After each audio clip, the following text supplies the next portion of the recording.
Dan bersama saya Elia sebagai co-host pada hari ini. Kalau kalian pernah lihat saya di video pertama advokasi ex humas itu sama Kak Zidan nih. Dan sekarang saya bakal mandu jalannya podcast kali ini, yaitu perkenalan Pinras. Kalian pada penasaran gak sih? Sebelum masuk ke videonya, jangan lupa klik subscribe, komen, dan like sebanyak-banyaknya.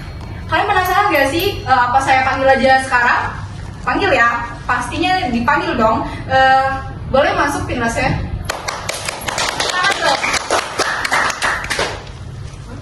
Dan yap, saya kembali. Ya kalau kalian lihat nih, ini kakaknya pernah bawain apa itu? Ke IPM-an. Ya, ke IPM-an. Oke, boleh perkenalan dari di sini udah ada ketua umum, sekretaris, terus ini siapa yang mbaknya ya? Duit, mbaknya bendahara. Ya, ini mbaknya bendahara ini ya, yang suka tagih kas nih. Boleh perkenalan diri? Dari saya? Iya. Oh, keren biasa. Oke, baik. Assalamualaikum warahmatullahi wabarakatuh. Waalaikumsalam warahmatullahi wabarakatuh. Oke, mungkin teman-teman sebelumnya udah nonton video sebelumnya udah tahu saya siapa, tapi saya perkenalkan lagi. Nama saya Ananda Satya Putra Duensyah, saat ini menjabat sebagai Ketua Umum Pimpinan Nanti Ikatan Pelajar Muhammadiyah SMA Muhammadiyah 2 Bandar Lampung. Nah, karena udah dibuka sama Kak Satria, maka saya langsung perkenalkan diri saya. Nah, halo semuanya, nama saya Asulai Prasojo. Saya menjabat sebagai Sekretaris Umum. Hai semuanya. Halo. Oke, next. Kebaca nggak sih? Nama saya Wafa Aziza, saya sebagai Bendahara Umum. Sebelum kita masuk ke sesi Q&A atau ngobrol, kakaknya menjawab pertanyaan dari teman-teman, aku mau ajak ngobrol sebentar, singkat aja sih. Boleh. Ini pengalaman pertama kan setelah baru menjabat di tahun ini, disclaimer ya teman-teman, kami baru menjabat di tahun ini. Saya mau nanya sih, kalian di tahun ini, di awal-awal bulan ini udah ada masalah belum? Kayak tentang komunikasi atau apa gitu? Masalah kami bertiga? Ya, masalah internal ataupun tentang kayak misal kalian komunikasi. Oh, internal sama eksternal ya? Iya. Walaupun masih dalam IPM. Iya. Mungkin dari Satria? Susah nggak sih kayak memecahkan masalah itu? Kalau masalah ya, ngomongin masalah itu pasti banyak. Apalagi kita berada di dunia yang penuh dengan masalah. Abangnya banyak masalah ini. Ini bukan. Iya, mbaknya. Oh ya, Enggak. Tapi karena kami bertiga, jadi kami menyelesaikan masalahnya secara bersama-sama dengan mufakat dan musyawarah. Wow. Oke, untuk ketumnya ini gimana nih? Untuk ketuanya ini? Kalau untuk masalah sendiri, tentu karena kita baru masuk ke periode awal, ini baru kurang lebihnya sekitar 1 bulan kita menjabat, itu tentu masalah komunikasi nggak bisa terhindar lah, pasti ada tentunya. Lalu untuk masalah-masalah lain ya seperti bagaimana hubungan antar anggota, setara yang sebagainya ada, tapi alhamdulillah telah terselesaikan lah dengan baik gitu. Jadi ya udah lah, nggak ada masalah yang terlalu aman, insya Allah. Semuanya ada di sini. Pernah nggak sih kalian sempat bangun chemistry nggak sih satu sama lain, atau ya karena udah deket dari awal jadi gampang aja gitu beradaptasinya? Bangun chemistry ya? Iya. Saya punya sedikit cerita. Jadi, Guys, seru ini, seru. paham. Jadi kalau bisa dibilang saya, Sila, sama Satria itu awalnya nggak dekat. Kayak apa ya? Gimana ya? Kita nih bukan satu circle. Oh, Tapi iya. nggak ada circle ya. Iya. Maksudnya kayak Kayak beda nggak dekat kelas, lah. beda Beda. banyak kebedaannya. Jauh. Cuman Kelas 10 ya? semenjak kita musran terus tuh tiba-tiba ditetapin buat jadi Pinras, tiba-tiba kayak banyak banget kerjaan yang harus kita selesaiin bertiga barengan gitu kan. Jadi kayak mepet. Nah, jadi akhirnya kita dekat dan dekatnya dekat banget. Iya. Itulah chemistry yang kita adain. Tapi meskipun dulu di PM kita waktu kelas 10 lah ya, waktu Iya. kelas 10 kita belum deket, bukan deket, maksudnya deket Kayak banget gitu. nggak sering ngobrol Iya. ya. Kalau- Cuman kalau untuk ketemu masih ngobrol. Iya, kalau misalnya memang dulu waktu kelas 10 atau periode awal kita masih ada prokja, yaitu kalau memang bareng-bareng, bareng Elia juga tuh. Iya. Kita juga pasti ngobrol, kita pasti kumpul, kita pasti berbicara satu sama lain kan. Jadi dari awal pun bisa dibilang udah dekat. Cuman karena ini baru terbentuk Pinras yang baru, maka komunikasi kami harus lebih bagus lagi gitu mas, rekan bertiga. Oke, berarti nggak terlalu ada masalah yang nggak bisa banget untuk dipecahin ya, masih agak santai lah ya. Masih Ya, alhamdulillahnya sampai sekarang masih gitu lah. Oke, kita masuk ke sesi Q&A ya. Karena tadi kita udah ngobrol-ngobrol sedikit, karena teman-teman juga pasti penasaran nih pertanyaan-pertanyaan dari kalian yang bakal dijawab sama kakak-kakaknya langsung. Oke, langsung masuk ke sesi Q&A. Live reaction. Asli. Jadi ini ada pertanyaan, itu ada pertanyaan sendiri-sendiri dan ada yang kayak bersama, kayak duluan-duluan gitu. Oke. Ya dari Kak Satria dulu, dari Kak Asila ke Kak Asila, baru ke Kak Wafanya. Oke, pertanyaan pertama itu apa sih sikap dan tindakan yang Pinras lakukan ketika mengetahui anggotanya memiliki masalah internal? Tadi kan kalau masalah internal kan dari kalian bertiga. Kalau ini ke anggotanya itu gimana tanggapan kalian? Jadi siapa? Dari saya dulu ya. Ya, Iya. Mungkin untuk tanggapan dari saya, kalau misal teman-teman atau rekan saya itu memiliki masalah internal, itu bagaimanapun juga siapapun yang memiliki konflik itu tersebut akan, bahasanya kalau didudukin itu agak kasar, kayak dipertemukan lah dengan saya ataupun dengan orang yang memiliki konfliknya itu. Jadi ya seperti biasanya juga gitu kan, seperti tadi dibilang sama Asila juga, kita menyelesaikan semua masalah itu dengan cara musyawarah juga mufakat. Oh iya. Jadi ketika memang ada masalah internal, ada konflik internal, itu ya kita kumpulkan dulu, kita bicarakan sebenarnya masalahnya apa. Lalu jika sudah selesai, misal ada 2 orang nih yang kena masalah, ya 2 orang ini monggo diceritakan gitu masalahnya apa dari pokoknya masing-masing. Nanti kalau misalnya memang sudah ketemu nih, oh ternyata masalahnya begini, oh ternyata masalahnya begini, ya nanti kita coba cari titik terangnya dengan cara merangkum apa yang mereka berdua inginkan. Kayak misal yang pertama gue pengen dia jauh-jauh dari gue, loh nggak bisa dong kayak gitu kan, harus menunggu juga jawaban dari temennya. Misal temennya juga nggak mau, kita harus punya hubungan yang baik. Maka dari itu nanti dari kedua pendapat itulah akan disaring menjadi satu, bagaimana titik terangnya nanti itu kalau dari saya. Kalian berdua gimana? Kalau menurut saya nggak jauh beda dari Kak Satria. Yang pastinya entah itu masalah internal dari bidangnya sendiri atau perorangan, itu pasti diajak ngobrol dulu. Nah, gimana tuh masalahnya? Apa yang jadi sumber masalahnya? Lalu kami ngambil keputusan juga secara bersama-sama. Jadi nggak langsung dari, menurut gua keputusannya kayak gini. Enggak. Jadi keputusannya itu diambil secara bersama-sama. Dan pasti kami mendengar juga nggak dari cuma satu pihak, dari berbagai pihak agar tidak terjadi miskomunikasi. Dan lalu setelah itu kami saling kasih support dan gimana sarannya.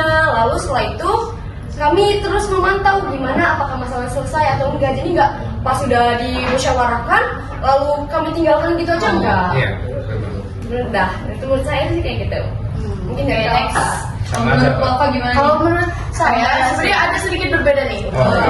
Kalau saya satu memastikan dia mau bercerita dulu. Iya. Kalau misal saya selalu ngingetin ke adik-adik yang punya masalah atau teman-teman yang punya masalah, kalau misal kamu ada masalah boleh cerita ke orang terdekat dulu. Misal kamu anggota KDI punya masalah, kamu bilang ke kabin kamu atau sekbid kamu dulu yang terdekat, nggak perlu dari langsung ke kami atau langsung ke Silas, Satria, itu nggak perlu. Jadi menurut saya yang paling penting itu pendekatan kalian terhadap orang lain, gimana cara kalian buat meredam emosi kalian baru bisa cerita. Sama kayak apa yang bisa dibilangin Kak Satria sama Kak Sila tadi. Jadi setelah kalian bisa redam emosi kalian, baru bisa kalian buat musyawarahin terus selesaiin masalahnya gitu. Ya tadi mikir dulu itu namanya. Beda lah. Jam itu. Oke, lanjut ya ke pertanyaan kedua. Boleh. Oke, bagaimana Pinras menyikapi kegagalan atau kekurangan dalam suatu project? Gimana tuh kita kayak nutup-nutupinnya, apalagi dari kalian nih? Tutupin ya. Iya. Ditambal. Serius dong. Maaf. Oke, gimana cara kami nutupin atau enggak ya? Ya inilah seolah-olah kayak jadiin pelajaran, jangan terlalu terfokus gitu. Ya itu jawaban saya guys, diambil. Enggak bercanda. Percaya 2 kali maaf. Ya benar gitu. Jadi ketika ada sebuah kegagalan kan saya ambil contoh dari kegagalan saya sendiri gitu. Pada tahun lalu apa nggak salah ya? Iya. Iya, tahun lalu ya. Hmm. Tahun lalu itu saya membuat sebuah kesalahan yang bisa dibilang cukup fatal dalam waktu itu 17 apa kalau nggak salah. 17 atau kelas meet saya lupa. Pokoknya kelas meeting. Kelas meeting ya kayaknya. Iya. Pada saat itu saya salah membaca bagan kalau nggak salah itu, dan itu membuat kayak seluruh pertandingan itu jadi kacau. Nah, pada saat itu hal pertama yang saya lakukan adalah menenangkan diri saya dulu lebih dahulu. Oke, saya coba tenangin diri saya dulu. Saya coba mengkaji lah apa yang telah saya lakukan, apa kesalahannya itu. Dan setelah itu baru saya mengatakan pada teman-teman dan rekan-rekan sekalian, Kakak dan juga Ayuda, saya mohon maaf gitu ya, karena telah melakukan kesalahan itulah. Dan juga itu kalau misalnya pengalaman saya. Kalau misalnya sekarang itu bagaimana cara saya sendiri untuk menutupi kegagalan tersebut dari rekan-rekan saya, itu ya seperti tadi, saya coba tenangkan dulu orangnya, saya coba tanyakan apa yang telah kamu buat, kesalahannya seperti apa, dan kapan gitu lah. Karena kapan ini juga agak penting gitu kalau menurut saya. Kalau misal nanti dia ternyata gini, saya kak ini ternyata waktu tadi pas kajian materi saya malah ini, yang awalnya saya harus di depan jadi ketua MC tapi saya nggak ngapa-ngapain, saya malah nggak nulis apa-apa gitu. Akhirnya ya nanti saya coba inilah bilang kepada dia, nggak apa-apa, nanti ya ini mungkin kesalahan kamu kalau misal kamu nggak melakukan notulensi, padahal seharusnya kamu terus notulensinya gitu kan. Nah jadi nanti setelah itu saya tenangkan dan saya coba tanyakan teman-teman lain. Teman-teman rekan sekalian, apakah kalian ada yang telah mencatat atau setidaknya mengerti secara sepenuhnya? Nah, kalau menurut saya nggak jauh beda dari Kak Satria. Nah, kita juga dengar kan cerita dari Kak Satria gimana. Nah, selama kami melakukan program kerja, itu pasti nggak ada yang sempurna. Nggak pernah ada yang sempurna, karena kesempurnaan hanya milik Allah. Masya Allah. Iya. Glowing ya. Sampai sana ya. Iya, pastinya nggak ada yang sempurna. Nah, setiap program kerja itu pasti ada yang kurangnya. Entah itu kurangnya sedikit, entah berapa kilo kurangnya, itu kita nggak ada yang tahu. Nah, pastinya kalau ada kesalahan dalam program kerja yang kita laksanakan, itu pasti ada evaluasi. Nah, di evaluasi itu kita bahas apa aja kekurangannya. Lalu dari kekurangan itu kita belajar agar kita tidak melakukan kesalahan tersebut berulang-ulang kali untuk program kerja selanjutnya. Lalu banyak dari kami dan adik-adiknya mungkin ketika mereka melakukan kesalahan, mereka malah mendam sendiri. Mereka takut cerita dan merasa kalau ini kesalahan saya, nggak harus ada orang lain yang tahu. Mereka mungkin merasa malu atau gimana. Pasti ada stepnya di mana mereka ada waktunya untuk bercerita, dan di evaluasi itulah atau setelah evaluasi itulah mereka baru bercerita kepada kita gimana perasaan mereka ketika mereka mengalami kegagalan. Dan di situ baru kita memberikan arahan atau nasihat sedikit, walaupun bukan kayak nasihat yang benar-benar wah gitu, tapi setidaknya bisa menenangkan hati mereka. Nah, itu dari situlah mungkin terbangunlah rasa nyaman, Chemistry. Dari sebuah kesalahan bisa ada plus-plusnya gitu loh. Kayak dapat piring cantik Dapet dari hikmahnya. Bener. Dapat hikmahnya. Nah gitu. Jadi 1 kilo piring cantik. Nah, benar. Jadi setiap kesalahan pasti ada evaluasinya dan juga ada dapat plus minusnya pasti. Menurut saya gitu. Oke, jadi menurut tadi Kak Sila itu secara singkatnya dari kita ngebangun chemistry nih teman-teman, jadi kita tuh bisa loh saling menutupi kesalahan satu sama lain kayak di depan teman-teman gitu. Oke, lanjut dari Kak Wafa. Saya rangkum aja ya, singkat saja. Belum. Jadi kalau semisal dari omongan Masih sebelumnya, unik ya. Kak Satria sama Kak Sila, kita bisa dapetin kalau semisal kita ngelakuin kesalahan, ubah, dan buat seterusnya itu jadiin itu sebuah perbaikan. Jadi kita harus lebih improvisasi diri, itu intinya. Jadi semangat, jangan pernah ngerasa kita bersalah terlalu lama. Lagi-lagi apa? Ya sama jawabannya. Ini emang satu satu otak, Benar. satu otak. Kan Chemistry-nya udah berarti- ngakak banget ini. Lagi-lagi Oke? komunikasi lah ya. Iya. Lagi-lagi ya, karena kalau menurut saya sendiri karena komunikasi itu kayak segalanya lah ya. Jadi Iya. kita bisa saling mengerti dan menutupi lah di depan teman-teman. Kan gimana nih menurut Kak Satria keberhasilan dari Prokja itu kan kayak melihat dari teman-temannya itu tuh menikmati Prokja kan. Iya, betul banget. Dan kita ya di belakangnya ya harusnya teman-teman nggak tahu, teman-teman kayak di luar pengurus IPM itu harusnya nggak tahu apa yang dilakuin di belakang ada masalah atau enggak. Itu sih untuk mengukur keberhasilan atau menutupi kegagalan. Oke, lanjut ke pertanyaan ketiga. Ada nggak sih strategi yang diterapkan oleh Pinras IPM dalam memperkuat solidaritas antar anggota? Ada nggak strateginya untuk ini deket nih sama adik-adiknya? Pendekatan Iya, ya, pendekatan. Oke, mungkin kalau misal dari saya sendiri ya, Ya, singkat aja. singkat aja lah ya. Iya. Untuk bagaimana membentuk solidaritas ini sendiri kan tentu tentu adanya pertemuan. Iya. Pertemuan antar seluruh kadernya, maka dari itu untuk meningkatkan solidaritas saya biasanya bakar-bakaran kita. Bakar-bakaran kita. Itu benar-benar itu Iya. kalau menurut saya pribadi kalau memang jumlahnya dihadirinya banyak ya ikatannya semakin kuat juga gitu. Iya. Karena kan di situ kita Betul. juga hitungannya bekerja sama aja kayak ngejalanin Prokja gitu lah. Kayak misal anggaplah waktu proses bakar-bakarnya itu nyiapin apa segala itu tim perlengkap lagi ngapa-ngapain Oh, lagi iya, gitu kan. paham. Pas bakar-bakar itu nanti entah si acaranya apanya pas makan baru si konsumsinya. seperti keluarga. Seperti keluarga. Iya. Ya gitu aja lah. Iya, dari- Kayak dari Kak Asila, untuk membangun pendekatan itu sebenarnya nggak perlu strategi. Nah, tapi perlu juga sih 50-50 lah, 50-50. Karena masih perlu berarti. Tahu-tahunya lucu banget ini. karena untuk membangun pendekatan itu dari hal-hal kecil itu udah membangun pendekatan. Dari kita melakukan program kerja bersama, program kerjanya kecil atau besar, itu sudah melakukan pendekatan. Karena kita pasti banyak komunikasi, terus tiba-tiba nanti ketawa-ketawa, Iya. terus ngobrol. Nah itu tiba-tiba deket gitu loh, kayak saya sama Wafa. Tiba-tiba makan mie Iya. ayam. Oke. Nah, terus kalau untuk strateginya mungkin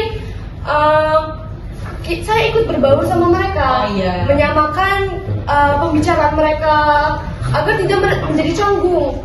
Soalnya banyak kayak mungkin ada yang berpikir kayak, oh kita ada batasan itu. Nah batasan itu yang buat kayak makin jauh, walaupun batasannya kayak mungkin ada, tapi jangan terlalu besar banget dan jangan terlalu tinggi gitu. Beradaptasi lah ya, Nah. kalau ngobrol ya tetap. Iya. Teman. Jadi ada waktunya di mana kita serius, di mana kita harus bercanda. Iya. Mungkin dari saya gitu aja. Oke, lanjut. Saya ngerangkum lagi ya. Dan next. Pokoknya tetap harus kita tuh pendekatan kita tuh harus asik tapi ada waktunya buat serius. Iya, Itu intinya. betul. Nah, Oke, kan saya udah ngajuin pertanyaan untuk dijawab bareng-bareng. Sekarang ada pertanyaan sendiri-sendiri dong. Waduh. Waduh. makin seru Oke, nih. Boleh. Gak ditanyain kok ini umurnya berapa, tanggal lahirnya, rumahnya di mana? IG. Enggak. Oh saya, maaf ya. Oke, ini pertama dari ketua umumnya dulu. Tangan dong. Oke, dari ketua umumnya nih ada 3 pertanyaan. Yang pertama, menurut kakak sebagai ketum, tugas apa sih yang sulit untuk dijalanin? Dan pada saat terpilihnya sebagai ketua umum itulah saya seketika berpikir kalau misal saya ketua umum nggak bisa kayak dulu dong, nggak bisa yang tengah-tengahnya sapa segala. Langsung berat ya pundaknya. Yang di sana dia betul ya. Bohong katanya. Langsung berat pundaknya, tanggung jawabnya berat banget. Iya, jadi ya dengan secara langsung dengan saya mempunyai title ketua umum sendiri itu kayak saya wah udah nggak bisa kayak dulu nih.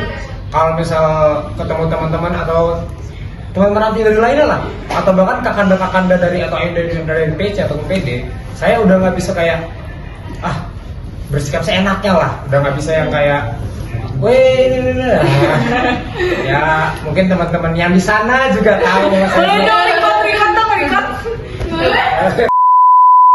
Untuk tugas saat ini alhamdulillah belum ada yang terlalu terasa berat. Namun untuk kesulitan jika bisa dibilang ada ya itu menjaga sikap itu aja sih. Berat tanggung jawabnya. Berat tanggung jawabnya. Bohong dia. Singkat padat bohong dia. Oke. Oke, lanjut untuk pertanyaan sekretaris umum nih. Nah, kan nih disclaimer lagi. Ini Kak Asila ini adalah fosil. Dia dulu pernah jadi sekretaris di OSIS dan angkatan pertama, teman-teman. Jadi kalau nanti kita ada bidang baru dan ini ada juga sekretaris pertama di sekolahnya dulu. SMP dulu dia. Iya, SMP. Ada SMP pertama. SMP-nya sendiri.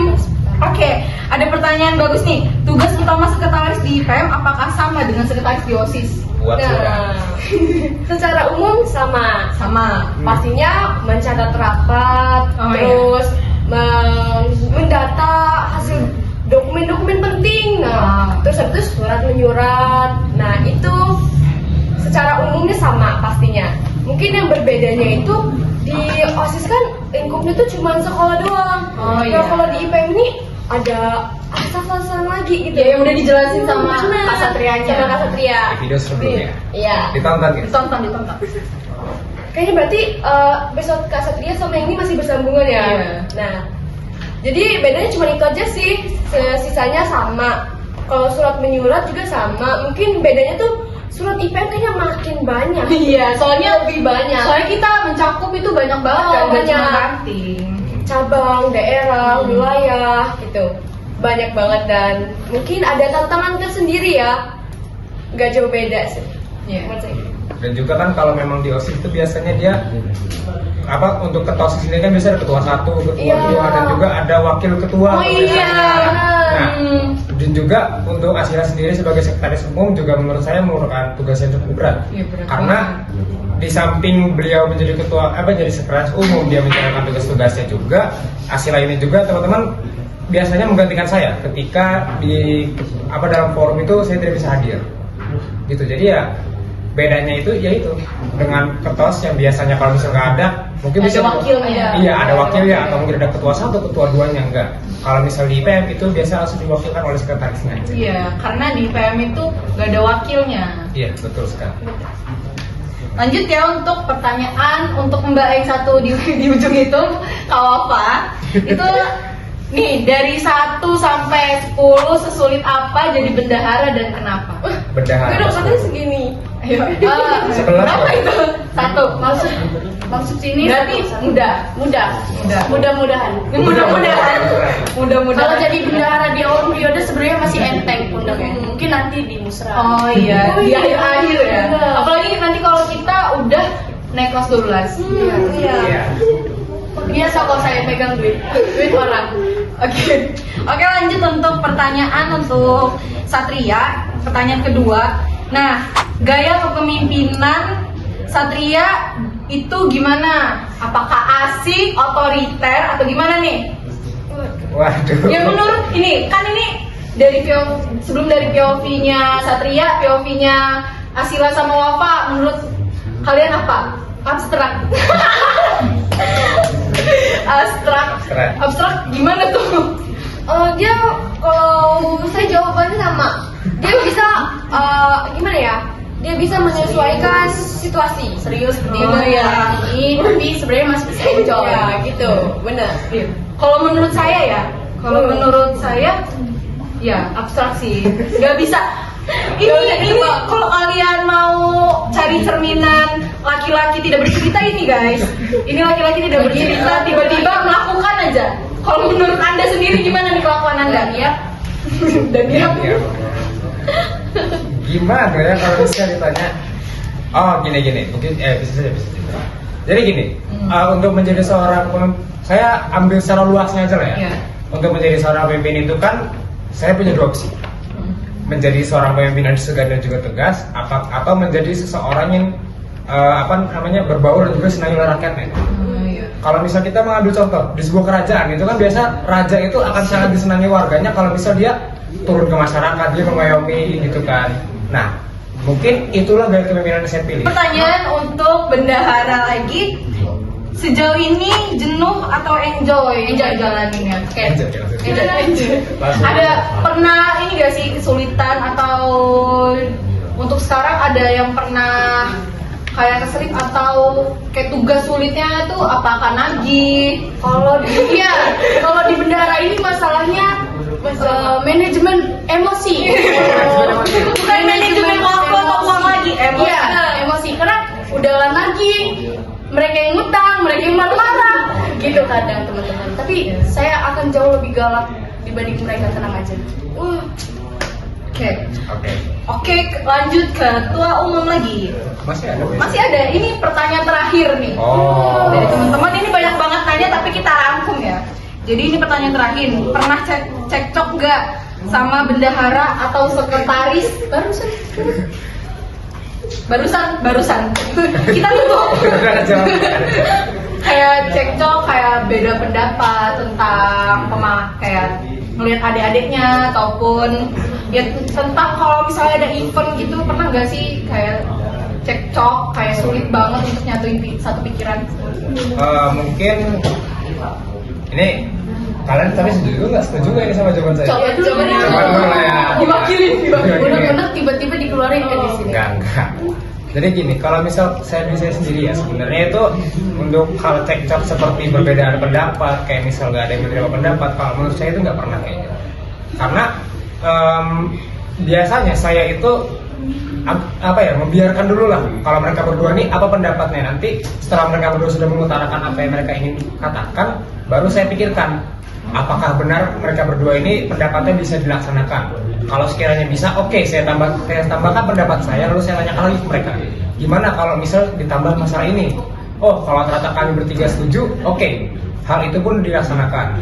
Dan kalau mungkin ditanya saya tuh pernah memaksakan pendapat atau enggak lah ya kayaknya. Pernah nggak? Pernah nggak? Serius? Apa nggak salah lagi? Enggak. Alhamdulillah sekarang masih belum. Cuman ya nanti kalau misalnya iya masalah tadi itu ya kayak cekcok itu enggak sih. Kalau menurut saya ya. Enggak. Alhamdulillah. Kalau menurut kalian berdua nih, cewek-cewek kan biasanya. Iya, problemnya itu cewek dan cowok sulit. Cuman kita bisa menyatu lah ya, karena ya dari latar belakangnya kita emang dari awal udah deket ya, udah bangun chemistry dan komunikasi sih. Oke, di penghujung podcast ini aku mau minta nih satu-satu dari kalian harapan kan kalian kan selamat dulu dong ini atas pelantikannya ketua umum, sekretaris dan bendahara. Oke, ada nggak sih harapan untuk kedepannya IPM kalian membangun kerajaan Singasari atau gimana? Singasari. Pura-pura. Dari ujung dulu. Iya, dari ujung dari dulu. Dari ujung dulu aja nggak apa-apa. Harapan saya, Amin. Iya, IPM sama. semakin bagus, Amin. semakin rajin bayar ongkos. Amin. Aminin dong guys. Semakin kaya. Amin. Kita bisa jalan-jalan. Amin. Aduh. Umroh. Oke, untuk hasilnya Semoga IPM makin berkeluarga banget. amin itu. Amin. Amin ya. Dan terus juga makin banyak kayak plot twist yang wah. Absolut cinema. Absolut cinema. Tapi yang plot twistnya tuh kayak bikin seneng gitu loh. Yang tapi yang nggak seneng juga nggak apa-apa kami. Terus juga apalagi semoga IPM makin jaya sesuai dengan Amin. Tagline. Iya, Tagline. jaya. Iya. Menurut ketua umumnya nih gimana nih? Kalau untuk saya ya, harapan per 10. Gimana ya kalau untuk harapan teman-teman semua? Mungkin kalau harapan dari saya adalah untuk 1 periode ke depan saya mohon kerjasamanya, bagaimana kita bisa menyatu dalam semua program, dalam semua pertemuan. Dan juga harapan saya yang kedua adalah untuk teman-teman, rekan-rekan saya entah yang kelas 11 maupun yang kelas 10 itu ya semoga untuk kedepannya dapat lebih bersama lagi lah, biar tidak ada perpecahan dan juga. Dan juga harapan saya yang paling terakhir adalah ketika nanti mungkin kurang lebihnya beberapa bulan lagi lah udah ya mungkin agak lama sih tapi bulan lagi Kita yang, purna ya? Iya, yang kelas 11 sudah purna. Semoga yang kelas 10 atau nanti yang akan menjadi kelas 11 akan dapat melanjutkan roda kepemimpinan dengan sebaik-baiknya. Mungkin itu aja sih Pak dari saya.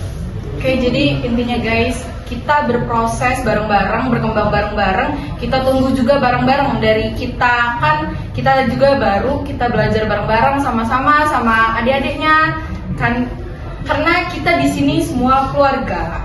Betul banget. Betul banget. Oke, bukan dulu dong. Makasih untuk Kak Satria, Kak Asila, dan Mbak yang di ujung, Kak Wafa. Kak Wafa mau diundang nih di podcast pada siang hari ini. Terima kasih banyak. Sama-sama.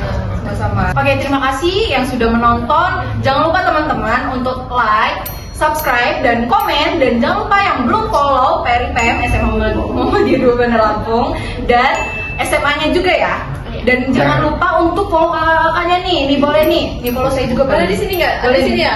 Boleh nggak? Iya, ada di sini. Kalau saya boleh, Ada di sini. kalau saya Oke, terima kasih. Dadah See you semuanya. next time.